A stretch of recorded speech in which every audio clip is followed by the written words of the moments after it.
Thank you very much. I'm very honored to be here. I'm going to speak about the business model of media. I think it's important for you to understand what is my vantage point. I'm a journalist as a training, and now I'm head of digital for a major media company in France, which is the main business use provider. And what I'm doing is I'm trying to turn around the company, and that's why most of my experience is at this time. So, two quick slides.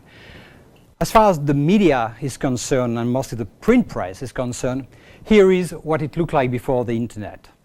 Nice, comfortable, apparently indestructible sedan. And now, this is how it does look like right now. So basically, if I had to sum up my talk, it will be these two slides. Okay, more seriously, how did we end up here? First of all, we have a change in the way that news are consumed, news are read. I understand that the word consuming news does not appeal to everyone, so for lack of a better word, you have understood that you will have to endure my bad English. So, and the second thing is a kind of new definition of news. The whole concept of news has been totally revisited in the last year. Another important component is the failure of advertising. Basically, the digital advertising for news is a failure. It doesn't work. And lastly, media lost the technology battle. They did not invest enough. The question is, can good information survive the digital tsunami? I think the answer is yes. But there is some restriction, and we are going to have a look at it. The first one is the big change and the new relationship to news and how news has changed. Let's rewind the tape a little bit. The good old days for print publishing was roughly this one, but I could have used more recent newspaper, of course. At this time, we had one product, very pretty, straightforward, very simple. We had two reading times, morning and evening. Now it turns out the evening newspaper has mostly disappeared, but there is still plenty of morning newspaper as we speak. A straightforward leadership means that we are addressing one population which is clearly identified. This population doesn't have that much choice, and they read the newspaper we present to them, which is pretty simple. A top-down production, and that, as a journalist, is a very important thing, because one of the most disruptive force of the internet for a journalist is the feedback. I've been raised in a newsroom in which we were used to basically decide in the morning what will be good for the readers to read. And they fought back thanks to the internet, and I think it's a very good thing. It has taught a lot of good things to us. And a cozy competition. At the time, newspaper, media of all sorts were competing against each other. Now there is a different picture. News is consumed, is read on a PC, it's read on smartphone, it's read on tablet, it is read on e-readers. These platforms, these vectors, they do have their dedicated product, which is going to be a website, mobile site, application, closed application, open application, web app, or app by Apple and stuff. Encapsulated editions, digital editions, newsletter, all sorts of alerts and push notification, Twitter feeds, RSS feeds, Facebook page, LinkedIn, ebooks. We have a whole bunch of new applications for the news. And each of them are different business models. We have the free, which is ad supported. I will come back to that later. You have paid for per day, per copy, per article. You have all sorts of subscription, monthly, weekly. You have pass to pay for your content. You have flat fees. You have method system like paywalls. You have payment in kind. Google is experimenting a very interesting way to have people paying without paying for news. I will come back to that later maybe. And you have sponsored sponsored post or sponsored tweet. You have lots of things. So there is also different prime time. If you take in the black drawing here is the web consumption from a different time frame, as well as mobile is. It slightly differ from a country to another, but sometimes it could be contracyclical. You will have different use at different time. If we take the basic pattern of the digital consumption of information, here is how it looks like. In the morning, you will have newsletter, application, encapsulated editions, maybe sometimes ebook in the transportation. At work, you will have website. In the afternoon as well, you will have some website, but slightly less. At 6 p.m. in the evening, at least it's for Europeans, so you might give or take some stuff. But you will have, again, ebooks, and the evening you will have ebooks, website, video, tablet, and stuff. And if you take the vectors, the platforms, you will have a competition, permanent competition, a permanent overlap between platforms, e-readers, PCs,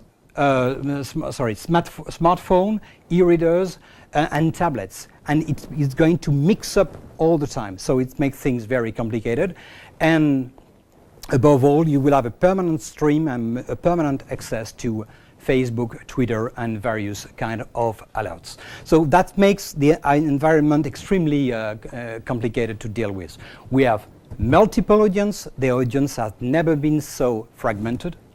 We have this audience using different devices with specific expectations for different moments of the day, and that makes us to think about, for instance, as a media publisher, should we have some kind of day part programming, like television, means serving different content for at different hours on a specific device. I don't know if you realize the complexity we are in from the first slide with the single newspaper for a single public.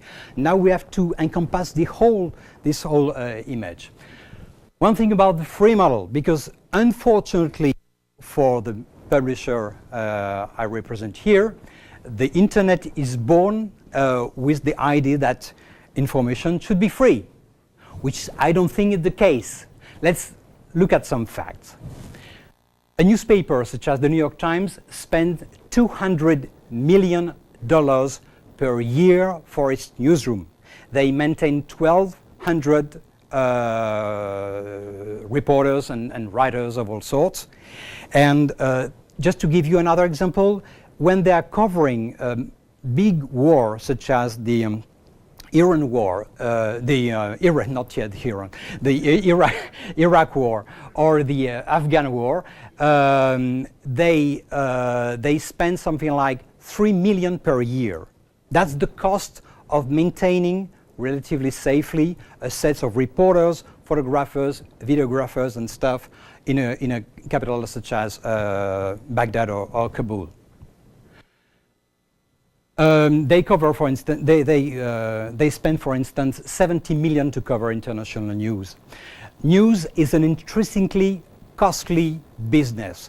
When you run a newsroom, you are spending money many times in dead ends. You must be in a position in which you will allow your reporters, your journalists to go, okay, you have a clue, we believe there is a story here, let's spend, you are free to spend days, weeks with your team and stuff, and it might be a dry hole.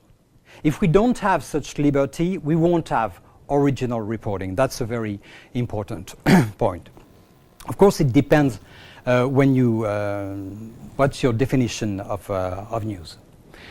Because news has changed drastically in the meantime. There is a big split of news, and basically the news has split in three parts. The first one I would identify is what I will call commodity news. It's the news which is ubiquitous, immediate, it's free, there is no economic value. We'll all get the same news at the same moment. Typically, it's going to be the Boston attack, for instance, which will show up on every media at the same time. This is the domain for portals, news portals such as Yahoo. This is going to be live blogging for various outlets. The second element is social news. In social news, it is basically the echo chamber. The notion of accuracy is completely secondary. The most important notion is reverberation. Of course, that's the kingdom of Twitter, Facebook, or stuff like Reddit, with all the things we have seen recently, especially in the Boston case, in which the wrong people has been singled out on Reddit. And the third one is what I will call the quality niche. It's basically for the elderly, rich, educated people. It's a very small market, but those people have the advantage of acknowledging the value of original reporting, and that's for newspaper, magazine sites and stuff. And most of them are doing a fairly small audience. Of course, there is some exception. We'll see that later. So for a news company, we are facing kind of dilemma now, which is, should we go, should we look for large audience or qualified audience? There is audience-driven site. They are built for clicks. They are aiming at large audience, but they don't have any loyalty. Their CPMs, the revenue is extremely low. They are enabled, since they don't have any loyalty, to actually gather subscribers. And they are highly vulnerable in terms of economic economic condition. On the other end of the spectrum, you will have qualification-driven website. They are less dependent on traffic, smaller audience, but they do have higher loyalty. CPM is much higher, and they have a better monetization because they can diversify the source of their monetization through advertising, targeted advertising, high-quality advertising, and subscription, and they are much, they don't have the same sensitivity to the economic condition. They are much more resilient. If I draw a little picture, you will have here, let me use the clicker. So you will have, there is an exception, which is the New York Times. The New York Times and some of this newspaper, some of this kind, they will have a large audience, and they will have a large, fairly high revenue per user, but that's mostly the exception. Most of them are in this category.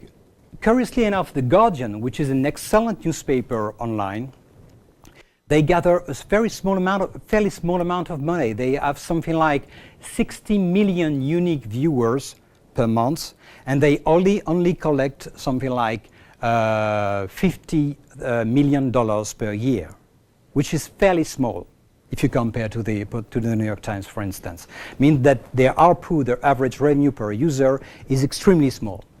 But there is worse, of course. You have publications such as Salon or Slate, which are great from a journalistic perspective. They don't bring money, they don't bring audience, and they are struggling, and they have been struggling for years. And of course, there is some specialized publication, such as the Financial Times or The Economist, which is, by the way, the same group, more or less. And they command slow, relatively small audience, relatively speaking, but they will have a higher ARPU. So let's go to the advertising thing. Basically, like I said, advertising is not working, and there is 4 reasons for that. First one is bad creativity. Basically, the creativity on the advertising sucks. Another thing is the endless supply, a huge inventory. Another thing is unreliable analytics. And the fourth element is crude buying practice. Let's have a look, and I'm going to have a drink in the meantime.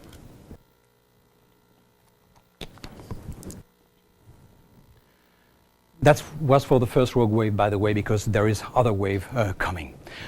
Creativity, this is just an example of a fairly good website, .com. It's about women, of course, but look at that. The site has been entirely bought by Garnier, which is a beauty kind of a product outlet, and they entirely own the visual of the site, and it's more frequent than it's appear. And the identity of the site has been completely diluted. That's kind of extreme example, but it just shows you how far the advertising community is ready to go. Because of the advertising visually doesn't work very much, many newspaper, online newspaper are looking for what I call the Zen option. If you take the New York Times, which is the current version of the New York Times at this time, I took the dining and wine section on the web. It's a bit confusing, especially if you look at the broad page. You have advertising almost everywhere. And look at the new version. New version is really different. And if I take side by side the different pages, the current, the actual one, and the future one, which is going to be online, I guess, before the end of this year, it's totally different. And Le Monde, for instance, is doing the same. When you take Le Monde, which is roughly the equivalent of the news of the New York Times, at least they see themselves that way, because I don't think there is an equivalent to the New York Times.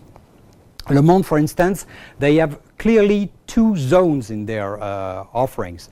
You have a free. When you access the newspaper for free, you will have pages loaded with advertising, loaded with a lot of stuff. And if you happen to be a subscriber, you will have a completely different site. And if you click on a button which is called Zen, it will show article with just the bare minimum. You won't have anything else. So there is clearly an issue of a UI issue in that respect. Reason number two is endless supply. Each day, millions of new URLs are created by media company. My own newspaper, Les Echos, is creating something like 300 to 400 new URLs per day. The New York Times, once again, is creating more than thousands of URLs per day, and these URLs are competing for the same eyeball, but they are competing for the same marketplace. So we are in this absurd system in which we are creating an endless supply of content. That's totally the contrary of television, for instance. Television, at least on the French market, you basically have 300 slots per day. It's limited every day, whatever the demand is. So the price are functioning in the demand and supply system, and they are able to maintain a fairly high price. So the concept of endless inventory is an extraordinarily powerful deflation engine. The result is CPM basically fell by 30% in roughly 4 years. You have to keep in mind that in France, major newspaper, high quality newspaper are selling as a CPM for something like €6, and it used to be 10 or 12 euros a couple of years ago. And my own newspaper is selling for 10 on average. It's because it's a specialized newspaper. Plus, marketers, since they don't trust the performance of the advertising, they are asking now for proof of performances. So, this reason number 3 is very inadequate measurement techniques. The paradox is just amazing. The internet is born with all possible measurement on a native way. Logs and stuff, you know that better than I do. Still, we are stuck with horrendous panels, such as this one. Nielsen is probably the worst, because Nielsen is the de facto standard for advertising. And guess what? How Nielsen was able to be the de facto standard for advertising? That's very simple. And Nielsen people who are extremely clever, and I must acknowledge that they are doing their best in order to correct the flaws in their system. But they basically go to advertising agency, media buying companies, and they say, look, we have been measuring television for quite a while, and measuring the internet is just going to be a piece of cake. You will have the same instrument, the same interface and stuff, so let's go for it. So the whole industry, the whole advertising industry is now relying on such kind of panels. The reason number 4 is what I call the Ken and Barbie syndrome. He's the buyer, she's the seller, or it could be the other way around. Basically, they are commanding the worst possible transactional practice ever. They are not trained. They completely ignore all the data we, publisher, try to give them. Means we are making lots of analysis about our sites, who is watching our news, and so on and so forth, and they only buy the bulk, only nothing but volume and discounts. So there is some hard figures coming to that. If we take these 2 newspapers, for instance, and if I could apply some kind of very gross scale, the revenue between the print edition and the online edition would be roughly that way, with this incredible figure. For $1 gained in digital advertising, newspaper and magazine have lost $16 on print ad. Try to build a business model with that. That's an amazing data. Look at this curve. You have the newspaper advertising revenue in million of current 2012 dollars, and here you have major plunging, and we are basically at the same level than we were in the 50s. And online, in red, is not changing that much.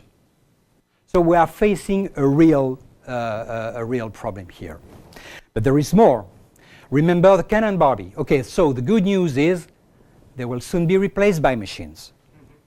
Okay, but is it really a good news? What we call programmatic buying, real-time bidding, etc., or ad networks, automated transaction platforms, they all started with good intention. The idea was actually to sell remnant inventories by the bulk at a very inexpensive price and being able to retarget this advertising to the right people. The problem is now they were used to sell, if you have a page of the web page, they were used to sell the bottom of the advertising. Now they are pushing up, and there is a great deal of premium spaces which are actually sold now on a real time bidding system. It's totally out of control. In 2012, our TV represented 13%. Now it's in 2016, it will be about 30%, which is, in my view, the rope we will be hanged with. Seems the CPM are down to a fraction of a dollar or a fraction of a euro. We are facing a massive deflation stuff. By the way, people at the New York Times feel the same. This guy, Mark France, who is one of the head of digital up there, he said that ad networks have led in a shift in ad dollars away from classic display ads toward real-time purchase that are driving down rates and disintermediating news publisher. And speaking of news publisher, the guy knows quite a bit. Here is an interesting map. This is basically all the partners we are facing when we are selling digital advertising for a media. And you can, I don't know if you can see that, but they are all here. You have the agencies, the remaining advertising agency. You have the media buying platform. They basically decide what kind of, when a product is issued, who is going to, what media are going to be purchased. You have the DSP, the demand side platform. You have the ad exchange. You have the horizontal ad networks. You have the vertical ad networks. You have people who are targeting, companies who are targeting audience. You have companies which are monitoring performance. You have companies which are specialized in mobile stuff. And you have the whole data company, including especially Facebook, which is a heavy data provider. You have data optimization company. They are all here. So this is most of them are bottom feeders, which raise a serious problem for our economy. Well, like if it was not enough, there is another wave, which is the mobile. Mobile is fine because everybody is flocking to watch news on mobile. problem is, roughly, we have now many news sites, they have 30 to 50% of their traffic coming from mobile, but it generates 5% at most of the advertising revenue. The real figures will be more like 3%. 30 to 50%, 3 to 5% in terms of revenue. Just give you an idea on yes. Why is it so bad? Is it there's not the real estate available for the ads on the phone, or everybody puts their thumb at the bottom edge to block out the ads, or? Oh, it's basically people don't like advertising on mobile. Point number one. Point number two, the creation is just ugly. I mean, the stuff I showed on the web page, I mean, on a mobile device is much worse. It's much more intrusive, especially since on the mobile stuff, you're going to read your stuff in the public transportation system in a kind of urgency where your attention is not at its best, and trying to capture the attentions of the people's attention with advertising is quite challenging. And the thing is, we are also facing a drop in the CPM, because when we are 3 to 6 or maybe 10 sometime on the web, we might be below 1 on mobile. And there is a sign that even Apple failed on the mobile advertising with its iAd program. Look at this interesting chart. It's for the French market, but I take it the same for the American market. Of course, the advertising revenue coming from mobile is growing fairly well.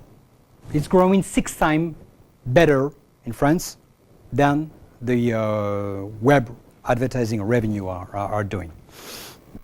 But the audience is growing twice faster when you count in visits, and 3 times faster when you count in page views.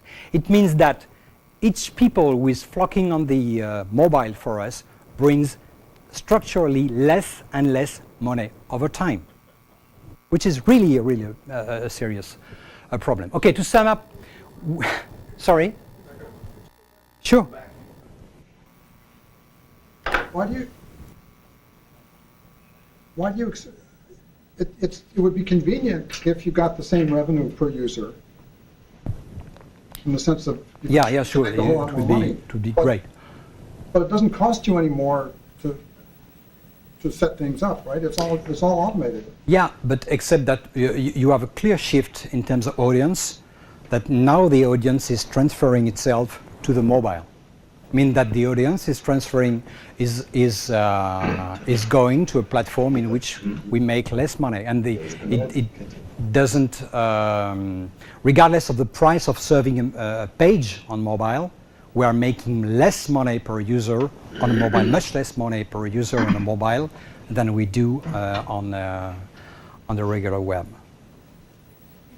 So the problem is not that you're making less money per user, it's while you're getting more users, it's that the users are transferring from the web to the mobile. It's both, actually, because in an ideal world we would like to be able to make the same amount of money on both platforms. That's why we are. I will come back to that later, but we need to rethink the advertising basically in all platforms available. So a good campaign, and I'm anticipating a little bit, but the most successful news digital media company, such as the New York Times, for instance, they are selling campaigns on all platforms, print, but also at the same time web, mobile, tablet. And the best idea is actually to go up in the food chain and to be able to conceive campaigns which will be able to take advantage of each platform. That's the plan.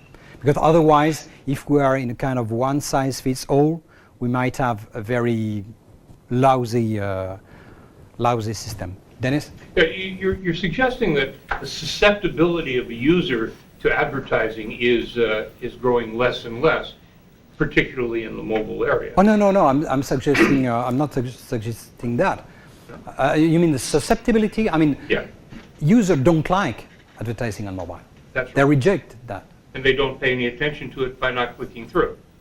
And that's... Yeah, that's an That's issue. danger. And when we do surveys, they send back an image. They send back their feedback is extremely negative. But I think your data probably is not as, it doesn't show things as bad as it really is, because the mobiles of the past were very tiny screens. These are fairly large screen computers with lots of capability and multicolor ads. So you would think that they would catch people's attention, but they don't. It catches people's attention, but when we do survey, they basically rejected it. I mean, they don't like it, and the advertising agency, the media buying agency, knows that, and they tend to lower the price on mobiles, and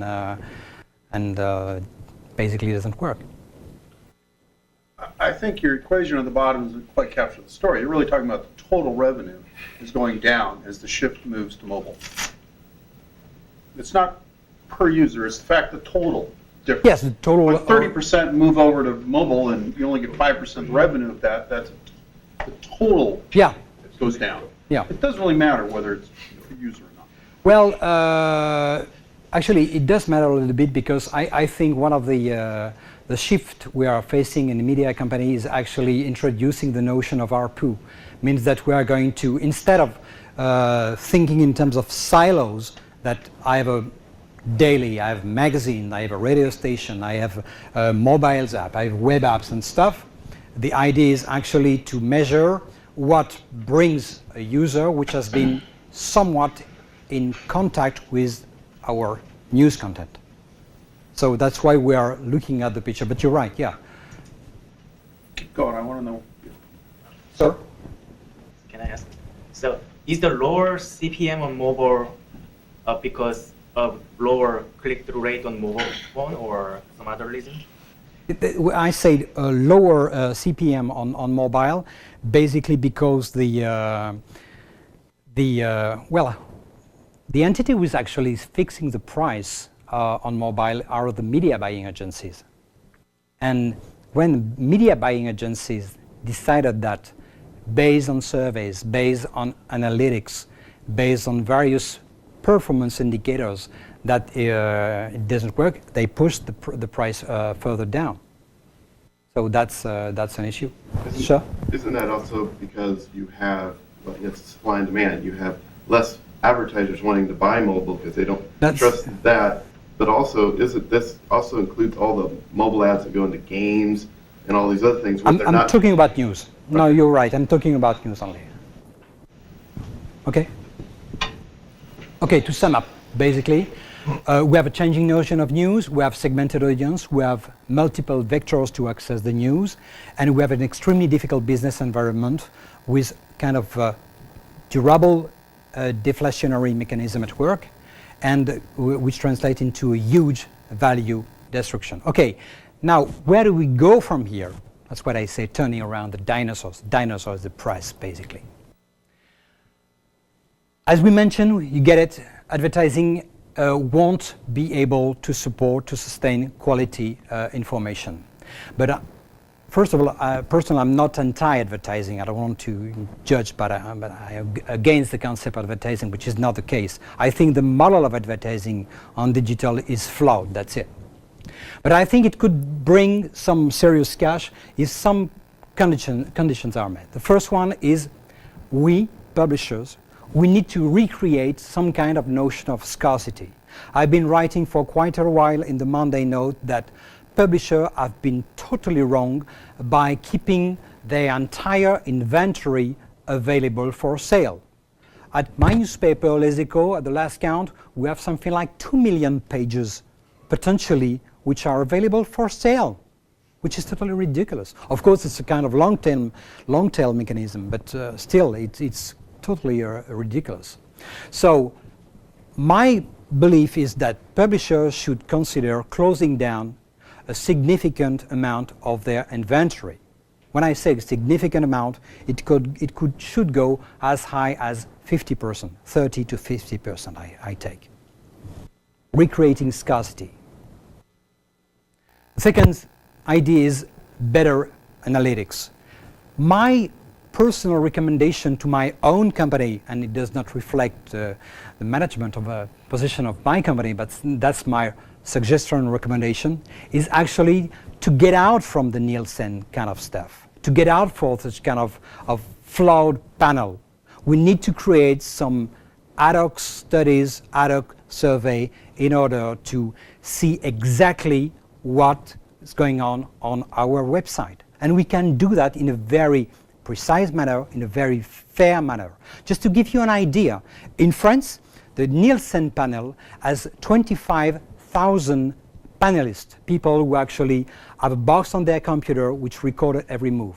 It doesn't work on mobile, or it worked differently on mobile. On mobile, it did not encompass tablets, for instance, or iPhone and stuff. So the stuff is completely flawed. And out of the 25,000, there is only 3,000 panelists which are at work. Means my newspaper, which is a business newspaper that people use mostly at work, is basically counted on 3,000 people. And I recall that France has 65 million people. It's a fairly big country. So the model doesn't work. So I think we should do something about it. The third point is basically terminating most of the bottom feeders I just described earlier. Of course, there is plenty of highly competent intermediaries which are doing a great job at analyzing our market and stuff, but you have a great deal of them which are plainly useless. And the fourth point is media should move up in the value chain as far as advertising is concerned.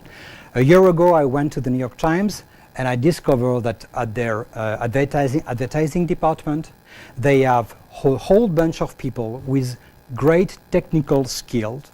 They are basically taking back all the technologies, interactive technologies which are developed for the newsroom, for the animation, for the 3D stuff, and they repurpose that for the advertising market, and they actually somewhat compete against Madison Avenue by going to the advertiser and saying, guys, we can propose you such and such and such for your brand. Here is some kind of prototypes, here is some kind of stuff.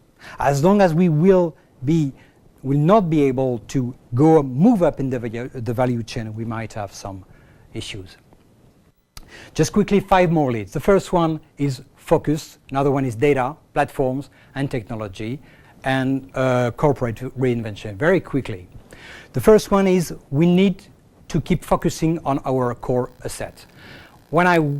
On the early days of the internet, on the publishing internet, everybody was considering that Google might buy the New York Times, Yahoo might enter the news sector, and so on and so forth. It did not happen. Not because these people were not clever, they are quite clever, not because they did not have the financial means to do so, but it's a totally different business. So they won't enter in this business. We should keep raising the barrier to entry, making things difficult to imitate, focusing on our original core qualities, which is original reporting, analysis, exclusivity, and uniqueness. These are the key words for success, for actually survival. The best franchise, of course, will find their way. Two quick examples. The New York Times, with their paywall, they took a while because they took something like 18 months to develop their paywall, but it was excellently executed. They now have 700,000 digital subscribers. They rise about almost 50% for a quarter to another. And as far as the Financial Times is concerned, which is our model for my own company, they now have more than 300,000 subscribers, and they outpace the print circulation. And they are extracting a great deal amount of money. Sir? If I buy the New York Times here on a Sunday, it costs me $6. If I want to subscribe the New York Times only digital, it's $8. If I get the bundle of Sunday edition plus all digital access, it costs me $4. Yeah. Is this really a sustainable business model? Well, that's And interesting. you told me something about digital subscribers. Yeah. They, especially the New York Times, they've got these New York Times lovers that are willing to pay a high price for their paper copy. But if they do their math, they have to turn to be digital subscribers because it's so much cheaper. Is that really? Yeah, it's cheaper than the paper, but I think the average revenue for each subscriber for the New York Times is in the neighborhood of $12 per month. Because people like you, I mean, there is people who are actually taking the weekend issue, the Sunday issue, just to have access to the digital subscription, which is the best deal, which is below $12, I think. But on an average, I mean, the New York Times has been able to add up something like $90 million per year, which did not exist a couple of years before. So, yes, I think it's a sustainable model, but it has to gain traction. And plus, the paywall of the New York Times is remain extremely permissive. It's a membrane.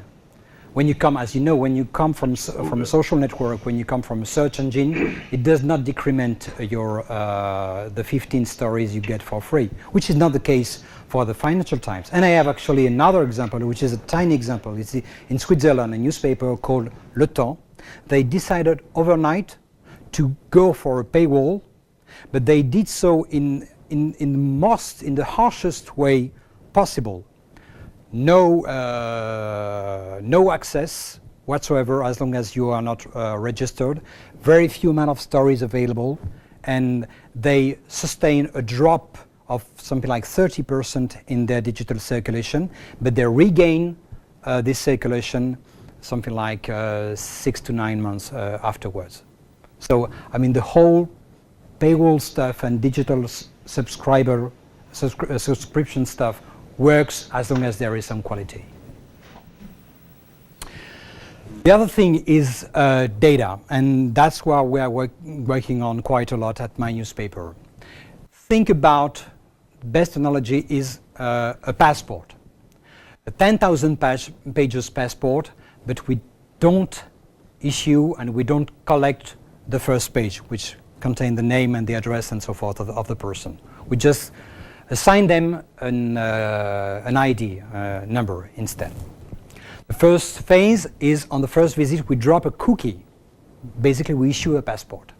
On each visit of the site we follow the path, the pattern of usage of the people, what kind of story he or she sees and so on. And we record that and we stamp that. That's the stamp of the and we feed a profile. And this profile is a match on thousands of profiles which will help us to define exactly who is going to our website. We believe that we are working with a French company called Ezacus, which is based in Bordeaux. It's a company filled with mathematicians, scientists, linguists, semiologists and stuff. And we believe that in a matter of 18 months or maybe 2 years, we will have dozens of profiles, and we will be able to detect with a remarkable certainty exactly who is coming to our site. If it is someone working in the industry, in the field of marketing, he or she, by the way, living in a suburb area, which city and so on and so forth, we will be able to collect all of this data, and after that we will be able to serve these people with targeted advertising in a much more efficient way and less intrusive way than the companies which are doing that at the moment. We will be able to serve them some recommendation engine, editorial recommendation. So we are going to plug that, to plug the profile stuff on our recommendation. It means that someone who is going to read an article about, I don't know, aerospace, if this person has a marketing background, or if this person has, for example, a legal background, we might be able to push this person a different story related to the subject. So the idea is to actually increase the rate of circulation on the website. We might be able to sell upselling product. Let's say, for example, that we have a conference for accountants or CFOs, because my media group is doing something like 200 events, paid for events per year. We might be able to, once we acknowledge the person, he is a CFO, we are going to tell him, okay, there is in 3 weeks, you can register for 50% discount at this conference on financial accounting and stuff. We might be able to optimize our paywall performance, which is a fairly complicated stuff. Paywall, you build that over a 3-year period, and we just started in last October. And at some point, we will identify the person by his name or her name, simply because this person will register herself, and we will be able to connect the person to our CRM, and we might be able also, if the person connects itself through Facebook or Twitter, we might be able, thanks to an API system, we might be able to have more data about this person. So basically, like I say, the idea is to raise the ARPU. Miss? Can you just talk a little bit more about how you assign the ID at the beginning? Is that through the user registers for your site? No. We drop a cookie, okay. And this cookie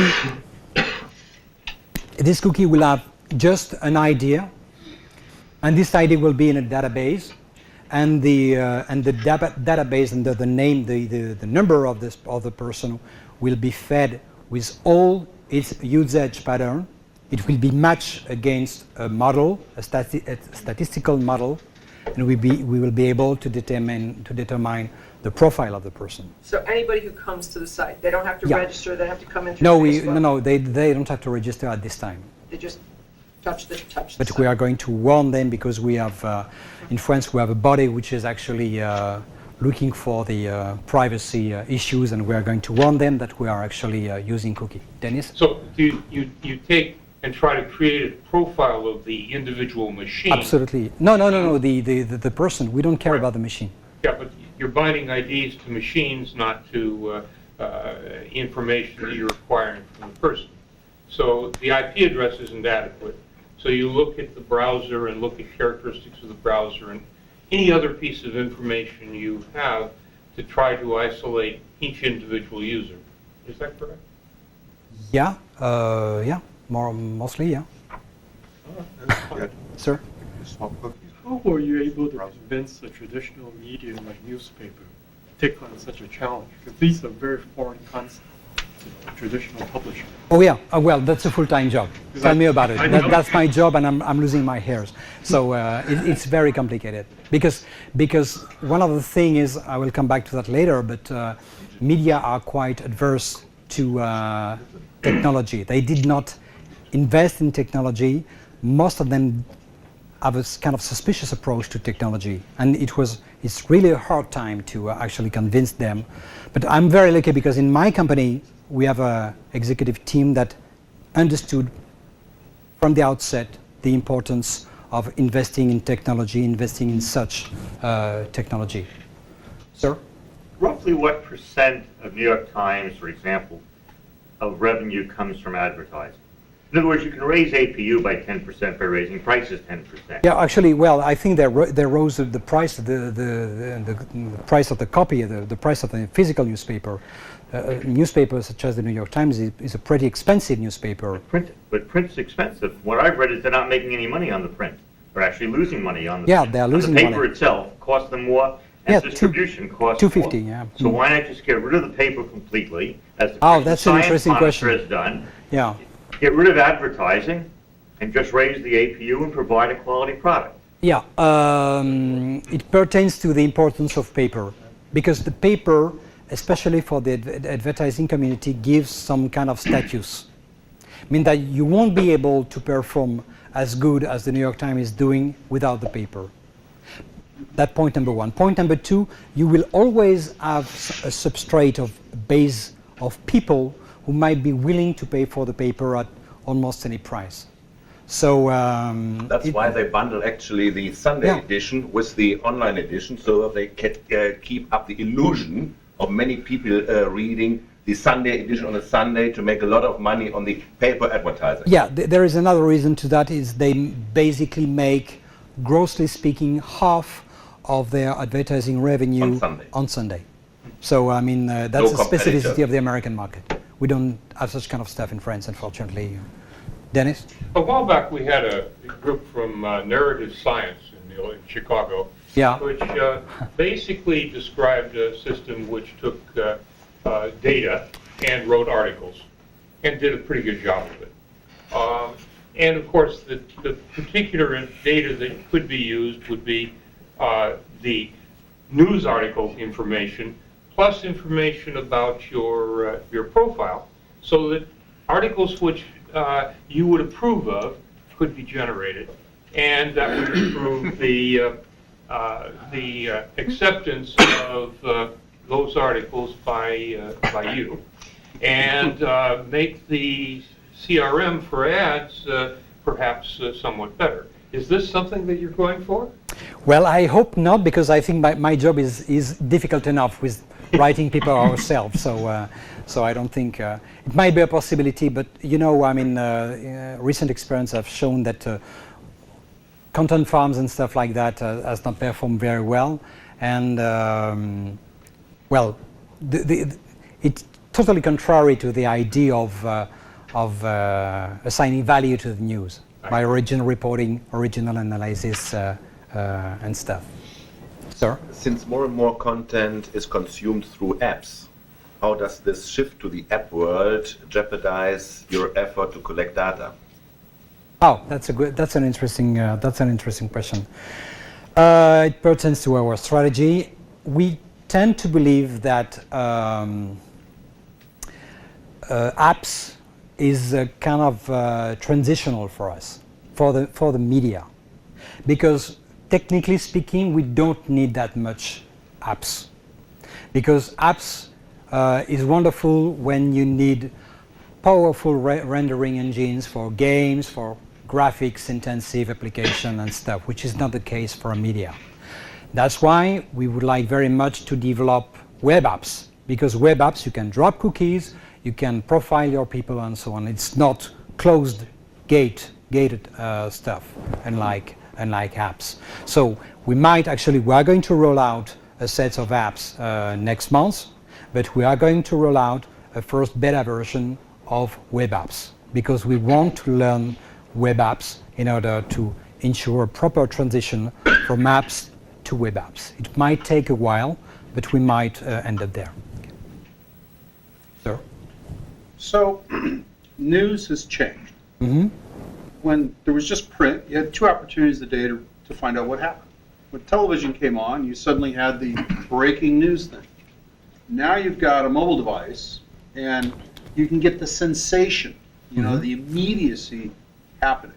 So news is now the sensation of what's happening now, which everybody needs to know, because it's just this human instinct, and the analysis, which is why it happened, what's going on behind it, what's the background, which is why you typically go to magazines. You go to the deeper thing. Which so two questions. Have you considered crowdsourcing the sensation aspect? Because there's lots of Twitter feeds and stuff like that. And why pay reporters to be in the field when you've got 1,000 readers? It's a matter of reliability, I think. Well, okay, crowdsourcing seems like one angle you're not talking about. The second one is, have you thought about flow through? You thought about letting the advertisers pay the consumers? Why do you keep all the advertising money and not let your readers get a little chunk of that? To build loyalty to your brand, to say, Because it has yet to invent. I mean, it might be an interesting path, but it might be a bit complicated, I'm afraid. But I understand your point. Yeah, that should be. You're trying to fund the analysis. Yeah. Right. You're not going to win against the sensation stuff. Twitter.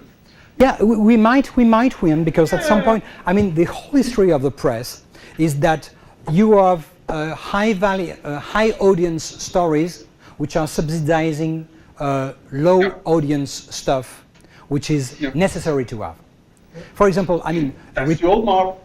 yeah, but we need to keep on that because we need to report on complicated things. When we report about the EU, for example, the European community issues, which are extremely important for a country like France, it is high and sexy as you can imagine, of course, compared to a people story, compared to kind of sensational story.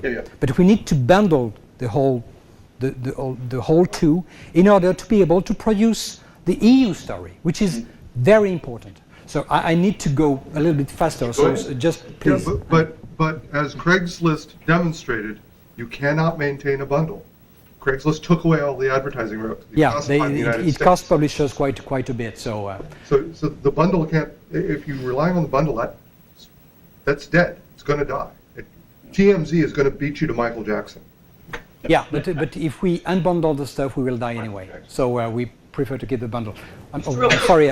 Okay, go ahead. Just to go back to your cookies, is this strategy the same one that is being used by online retailers, the big Amazon? Probably yes. Yeah. Actually, they are light years away from us in many ways. Yes. If you take, for example, the relevancy of the recommendation engine by Amazon, I mean, we are decades behind that. Okay, so is your strategy similar to them? That's what you're doing? In that field, maybe. I don't know exactly. I'm not familiar with the profiling that Amazon is doing. Sir? Try my question more directly. Can the newspaper business survive without advertising? Do you have to have an advertising model? Depends on the size and the size of the Can the New York scope of the Times operation. survive without advertising? No, the New York Times won't be able to survive without advertising. No, they Would won't. not survive. No, I mean, considering the size of the New York Times, considering the fact that they have 1,200 journalists and it costs them $200 million per year to produce their stuff, just to produce the news, they won't be able to considering the fact that the digital subscribers brings only less than $100 million, they would need advertising. I need to move a little bit. I will try to go fast. The thing is, what we consider is we need to shift from a notion of publications, vertical publication, to a notion of platform. These people, guys, here, we consider them as aggregators. Basically, the audience is there, and we need to attack them through APIs. We need to attack them through social. And this is the application and web apps we are having currently at Lezico. We need to serve them with different mode, different vectors that will fit their need and preferences. We will have websites, mobile sites, web apps, native apps, and all of them will be interconnected. That's the idea. The fourth point is understanding technology. We are basically in a business in which now it's necessary to invest and to master data, search, web optimization, in order to have fast content generation to some extent, maybe not to the extent of narrative science, but application, web application. It's a technology-driven business. Very few people understand that. Actually, the New York Times did understand that, and several in the United States does. So, unfortunately, we left this field to others. If you consider this application, none of them has been invented by a publisher, to the point that some of them are buying. Zeit has been purchased by CNN. Pulse has been purchased not by a media company, but by a social network, which makes LinkedIn a competitor to our business. We need to reinvent the corporate media. Louis Dworkin, the chief produce officer for Forbes, mentioned that two things important to me. He put his company on a start mode, completely different approach, and he considered that his competitors are much broader than the other publisher, and I think he's totally right. By the way, the digital revenue for Forbes accounts for 50% of the total, and they have a growth of almost 20% on a year-to-year basis. So, big overhaul is required. This was the first version of the multimedia reporter. I'm a bit severe because we have changed a bit, and media companies are quite modern now. But we need more leaner organization, less centralized organization, more agile, more tolerance for failed experiment. Means that this is a thing I learn by writing and talking to tech people, is that they do have this test and learn approach. They encourage failure to some point. They are not deterred by failure, by the perspective of failure. We need more technical people able to understand all of the intrication of our business. Basically, we need less memo and more proto. That's very important stuff. And in the end, we need to call this guy Charles Darwin in order to preserve the idea of this man, because in the end, it's a matter of democracy. Thank you.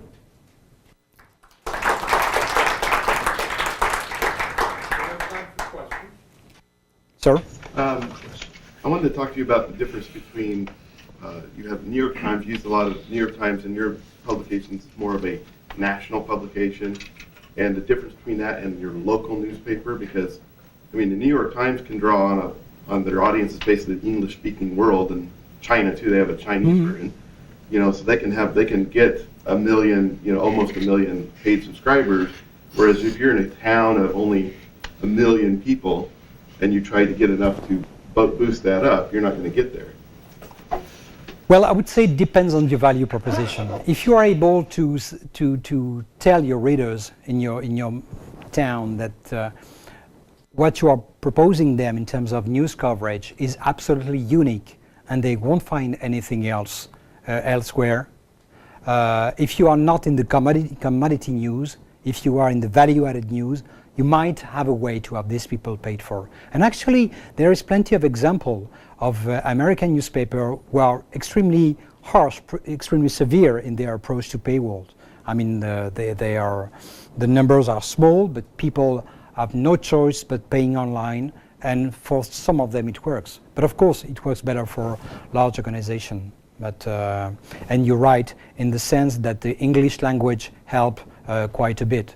The New York Times, they have something like 40 million UVs per month, 30 million UVs domestically.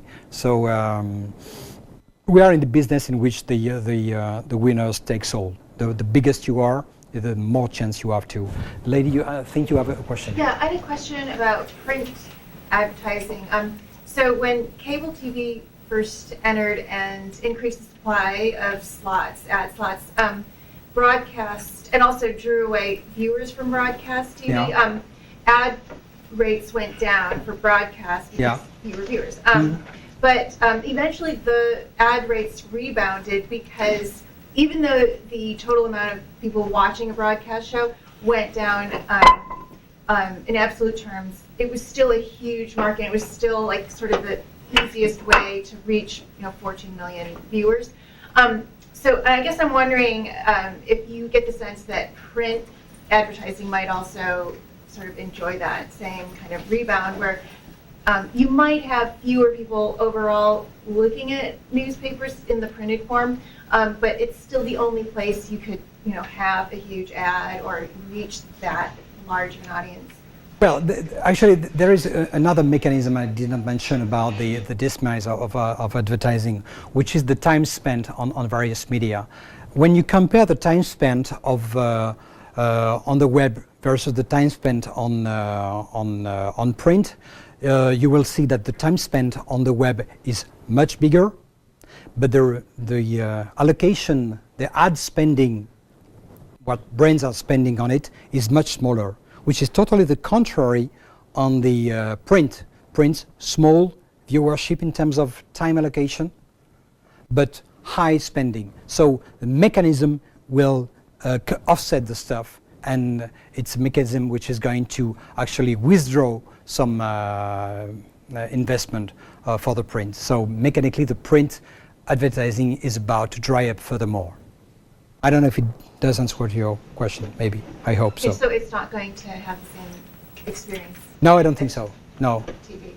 Plus the competition for advertising is so huge now that it's no longer a zero-sum game. Sir? You talk about building essentially a user model over time with people. Why aren't you, so when I come to your site for the first time, you know nothing. Yeah, no, I don't know. Whereas the ad networks have inverted that in some sense. No matter where I go, the ad network knows what to do for me. Yeah. So why aren't you letting them provide you the personalization? So the first time I show up, it's completely personalized for me. Oh, it's simply because they sell. We try not selling them premium advertising space. Why not buy from them personalization that you're trying to build? Oh yeah, they're better at it than you are. mean, yeah, actually that's a good question, because you have a growing number of companies which are going to create some kind of marketplace for data. So we might be able to buy profile at some point. But actually we believe it's much more valuable to build our own profile. Because we are actually, our view is that, just to give you very basic ideas, my newspaper, Les Echos, they do have currently 4 million UVs counted by Nielsen, which is more or less bullshit, but never mind. 4 million UVs. The largest newspaper in France, they are in the neighborhood of 11 million. The target group we are aiming at in France is a little bit than 5 million people. They are people which are interesting for us for many reasons. Business manager, executives, students and stuff. So we have a chunk of kind of limited target group. And if we want to pursue a race to have 10 million UVs per month, we will lose in terms of qualification of these people. And the whole idea is actually to find a way to manage some kind of asymptotis in order to get more value. At some point we will stop growing our audience and we won't seek any further growth. But the idea that in the meantime we might be able to extract much more value for our stock of readers. That's why that's our reasoning. To put hard figures on it, I think it will be fair to assign to us an objective of maintaining our 10 euros of CPM, but I think it will be better to push it and to actually increase the gap between general news, general information newspaper who are in the lower single digits, and versus us, we hope we will remain in the double-digit territory. Sir, I'm sorry. Yeah, fascinating talk. I've just got two pessimistic thoughts for you. I mean, your last sort of shopping list, your wish list, of the properties a newspaper needs to survive in the modern environment, it didn't in any way trade on any special feature that newspapers have compared to any other sector. That could have been a wish list of what a university needs to do to survive in the modern environment, or what a car manufacturer needs to do. You know, we need more techies, we need to be more agile. There was nothing in it that you could trade off compared to the sectors that are taking revenue away from you. The other pessimistic thought is, I mean, I love it. I thought your analysis. So there are the aggregators of different types, and they're taking advertising revenue away from the newspaper sector. That made very good sense to me. But when I look at the different types of successful aggregators, these monsters seem to me at the moment to be on a growth curve. I don't see a reason why. I don't see a move that you can make that takes some advantage of newspaperness that is going to slow Google or Amazon or some of these other monster aggregators down. Well, I don't see, well, first of all, I don't see Google as neither as a competitor, but I don't see Google that much as a danger. I mean, the press has a complex relationship with Google because especially in France, we yell about Google, but Google brings us a lot of values because we have some online newspapers, that they depend on Google up to 40% of their traffic. Means that on one hand we will criticize Google for its power and stuff. On the other hand, we will spend huge amount of money at doing SEO and CM in order to please Google. There is another danger, though, I didn't mention that, which are the hardcore aggregators. Let me mention two of them, Business Insider or the Huffington Post. These are clever companies run by people, hard work people and smart people. But the problem is, I did the exercise one time. I took a stories by Vanity Fair. These stories, by my own assessment, must have cost something like $50,000 to report. All together, the guy spent months and months on the story and stuff.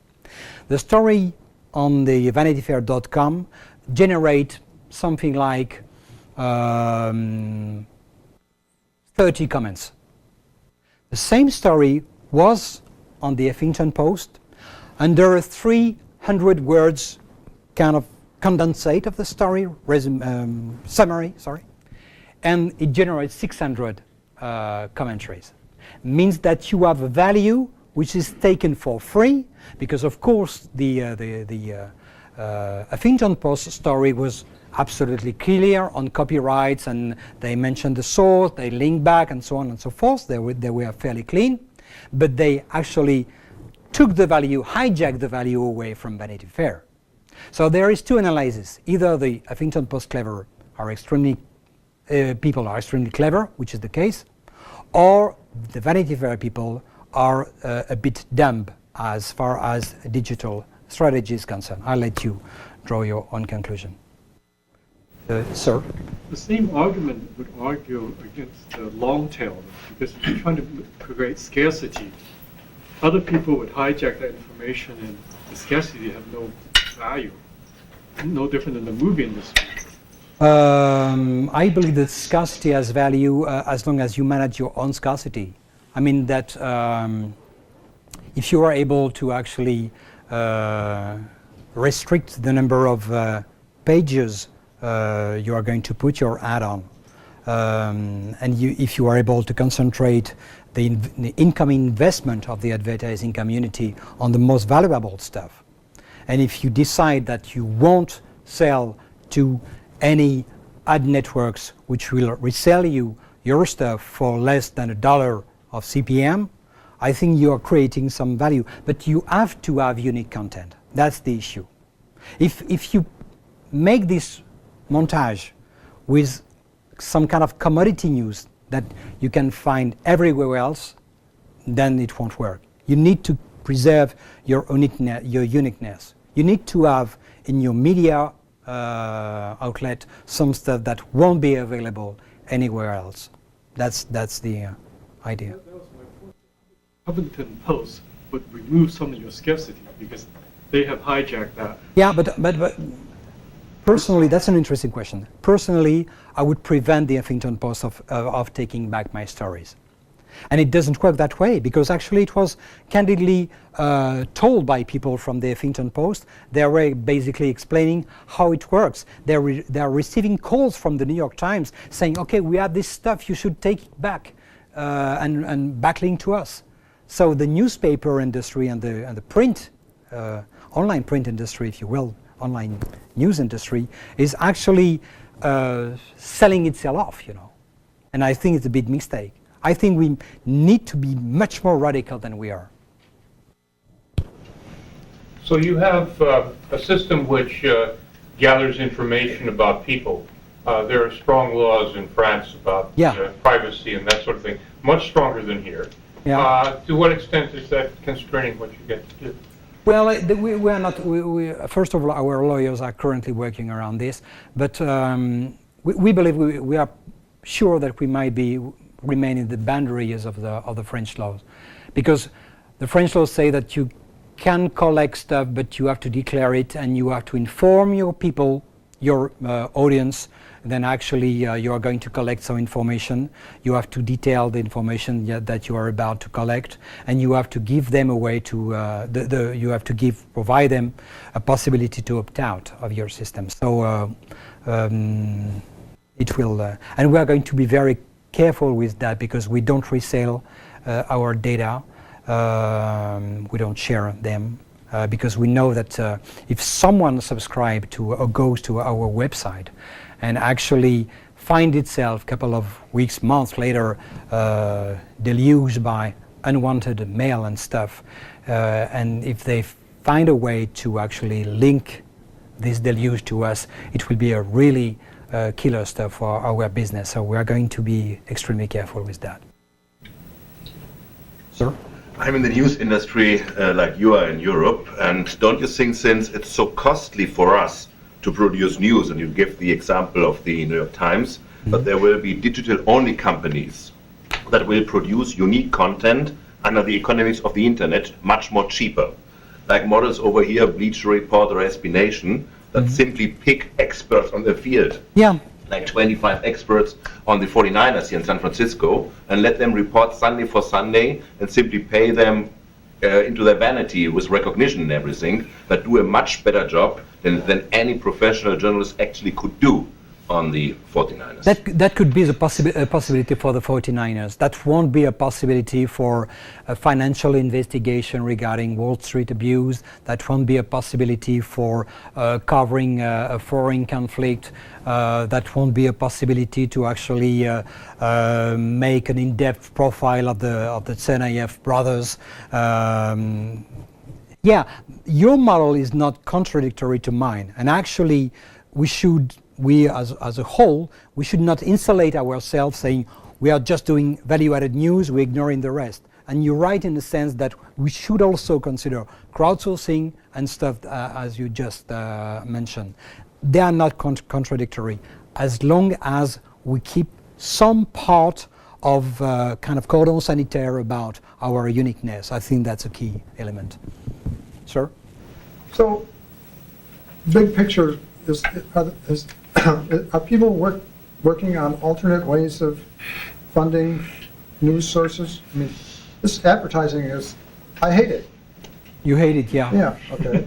I'd be willing to, I mean, well. You liked it in print and you hate it online? No, I ignored it in print. Okay. No, just to answer your question. Does France have anything equivalent to PBS or NPR? Yes, we do actually. We have public funded broadcast stuff. The model I'm looking more with a great deal of interest, I wrote a story about it, is ProPublica in the US. ProPublica is a very interesting model, but it has something unique that you won't find in many countries, which is philanthropy funded kind of stuff based on various syndication that will help to fund the stuff without an agenda. And I think it's pretty unique to the family trust who funded ProPublica. They basically don't have an agenda. They went to Paul Steiger, the former editor of the Wall Street Journal, and they say, Guy, we're going to fund you the first years of your operations, but you are going to do great journalism, investigative reporting, socially engaging stories, society important stories. And that's the whole envelope. For instance, in France, if we might have some billionaires willing to sustain such kind of stuff, we might have someone who might be willing to put his agenda on it. So it's a pretty unique model. But I don't believe that much that we could have publicly or funded journalism. By the way, in France, I mean, the 10% of the revenue of the actual newspaper in France is coming from public subsidies, which I think is totally dangerous. Carl. Danger that some kind of Berlusconi Murdoch model will spread and basically take over the universe? Like, how's Berlusconi model doing in Europe? You mean like he's got Italy. Yeah, well, he basically failed to do that in France. So he launched and then he closed. It was part of a major television network which lasted a few years. This guy was kind of dangerous. He had an agenda, and his TV content was extremely cheap and stuff. So Still seems to be growing. Murdoch is growing, but Murdoch is growing in a fairly old-fashioned way, I would say. There is no much digital property that Murdoch was successful in. I mean, the Wall Street Journal is a great newspaper, it's a great newspaper online, but it's great newspaper because it was a great newspaper, very online, very on early days. So Fox. Yeah, Fox, yeah. Dennis? Yeah, apropos to your comment, Hal, we had an email, I had an email from Richard Stallman, who proposed a different model. He believes, of course, that advertising is the root of all evil and probably should be eliminated, and that content should be paid for by the user. So he suggested that things be sold essentially in small units, probably not words, more like paragraphs, I think. Using a mechanism very much like Ted Nelson's trans-copyright mechanism, and that users would buy their access by paying in bitcoins. This is not an unreasonable structure in a sense, because it basically gives you access to everything at a fee which perhaps could be made very small. The logistics, of course, are somewhat significant, but not insurmountable. And it is a totally different model from what we have today. It takes the commercial side of things out totally. Yeah. Not certain it guarantees much else, though. Well, I have some prevention about it for several reasons. First of all, as a citizen, I'm a bit allergic with the notion of anonymous money. That's point number one, but let's forget about it. Let's just consider the business model he suggests. We need recurrence. We need recurring models. Point number one. Point number two, we need to establish a relationship with our readers. That's a very important point. And by doing so, we might be extremely sensitive to the wave of the news cycle. Mean that we won't sell that much word, phrase, paragraph, and stuff in a slow day, slow week, slow month news cycle, but we will fare much better and on a high news cycle. So it might have two consequences. The first one is that we will be really depending on the news, which is by essence unpredictable. And the other consequences might be that some news outlet might be tempted to create their own news, which, I mean, to make things foaming, as we say in French, so I think it might be a bit dangerous. Carl. Will the Google antitrust settlement in Europe make any difference? Sorry? Will the Google antitrust settlement in Europe make any difference? I don't think it does make a difference to us. Well, frankly, as long as Google is not deciding to enter original news reporting kind of stuff, it doesn't make any difference. The only thing in which Google is affecting us is the ability to act as a kind of black hole for the advertising revenue, since the search is still growing as the display is less growing, and the part of the display that Google is actually capturing is fairly significant.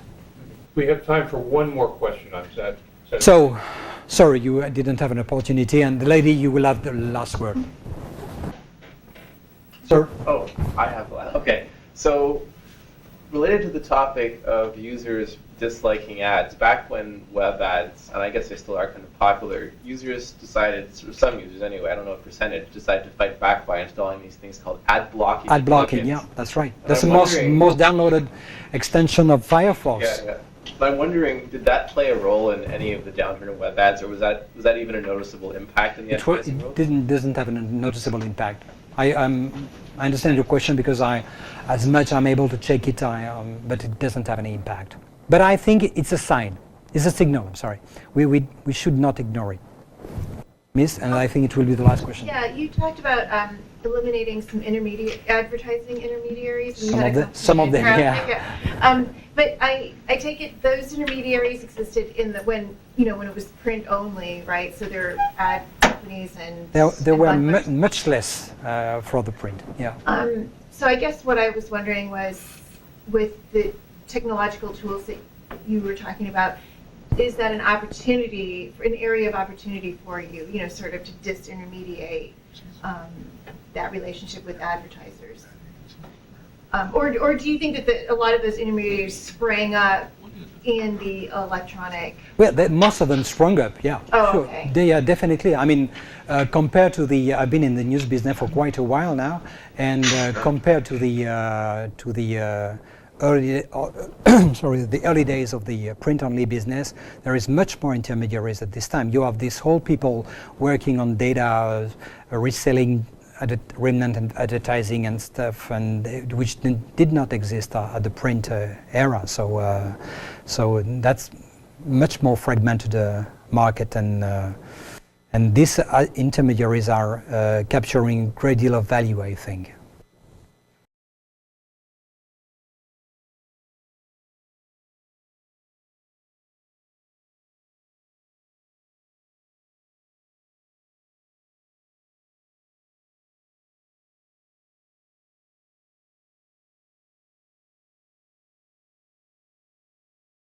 Thank you very much. I'm very honored to be here. I'm going to speak about the business model of media. I think it's important for you to understand what is my vantage point. I'm a journalist as a training, and now I'm head of digital for a major media company in France, which is the main business use provider. And what I'm doing is I'm trying to turn around the company, and that's why most of my experience is at this time. So, two quick slides. As far as the media is concerned, and mostly the print press is concerned, here is what it looked like before the internet. Nice, comfortable, apparently indestructible sedan. And now, this is how it does look like right now. So basically, if I had to sum up my talk, it will be these two slides. Okay, more seriously, how did we end up here? First of all, we have a change in the way that news are consumed, news are read. I understand that the word consuming news does not appeal to everyone, so for lack of a better word, you have understood that you will have to endure my bad English. So, and the second thing is a kind of new definition of news. The whole concept of news has been totally revisited in the last year. Another important component is the failure of advertising. Basically, the digital advertising for news is a failure. It doesn't work. And lastly, media lost the technology battle. They did not invest enough. Question is, can good information survive the digital tsunami? I think the answer is yes. But there is some restriction, and we are going to have a look at it. The first one is the big change and the new relationship to news and how news has changed. Let's rewind the tape a little bit. The good old days for print publishing was roughly this one, but I could have used more recent newspaper, of course. At this time, we had one product, very pretty, straightforward, very simple. We had two reading times, morning and evening. Now it turns out the evening newspaper has mostly disappeared, but there is still plenty of morning newspaper as we speak.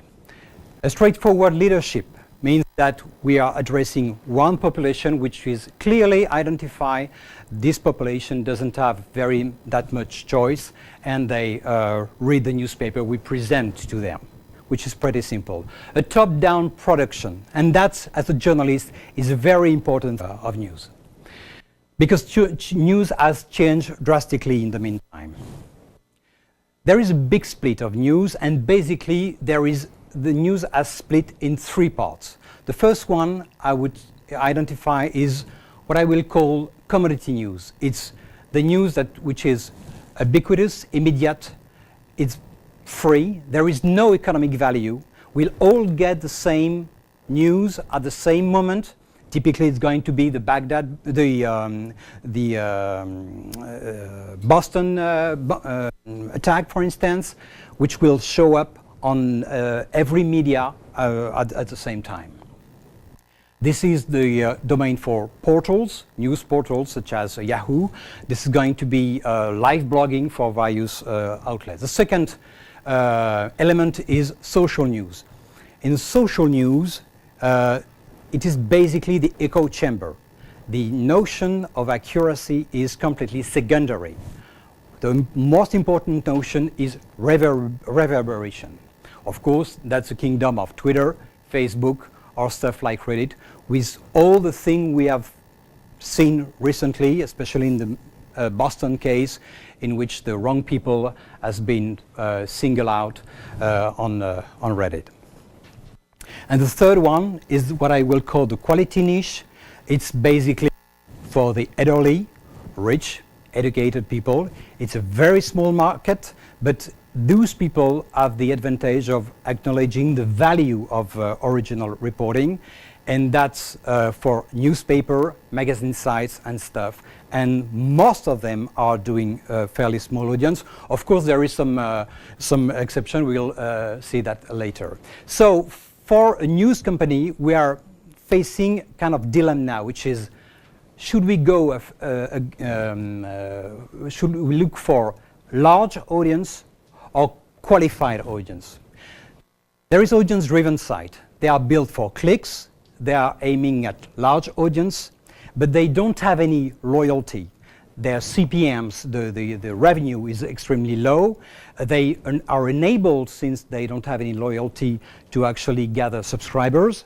And they are highly vulnerable in terms of economic accident, economic condition.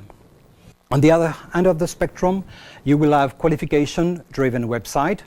They are less dependent on traffic, smaller audience, but they do have higher loyalty. CPM is much higher, and they have a better monetization because they can diversify the source of their monetization through advertising, targeted advertising, high quality advertising, and subscription. And they are they don't have the same sensitivity to the economic condition. They are much more resilient.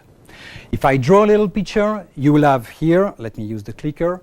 So you will have, there is an exception, which is the New York Times. The New York Times and some of this newspaper, some of this kind, they will have a large audience, and they will have a fairly high revenue per user, but that's mostly the exception. Most of them are in this category. Curiously enough, The Guardian, which is an excellent newspaper online, they gather a fairly small amount of money. They have something like 60 million unique viewers per month, and they only collect something like $50 million per year, which is fairly small if you compare to the New York Times, for instance. Means that their ARPU, their average revenue per user, is extremely small. But there is worse, of course. You have publications such as Salon or Slate, which are great from a journalistic perspective. They don't bring money, they don't bring audience, and they are struggling, and they have been struggling for years. And of course, there is some specialized publication, such as the Financial Times or The Economist, which is, by the way, the same group, more or less. And they command relatively small audience, relatively speaking, but they will have a higher ARPU. So let's go to the advertising thing. Basically, like I said, advertising is not working, and there is 4 reasons for that. First one is bad creativity. Basically, the creativity on the advertising sucks. Another thing is the endless supply, a huge inventory. Another thing is unreliable analytics. And the fourth element is crude buying practice. Let's have a look, and I'm going to have a drink in the meantime.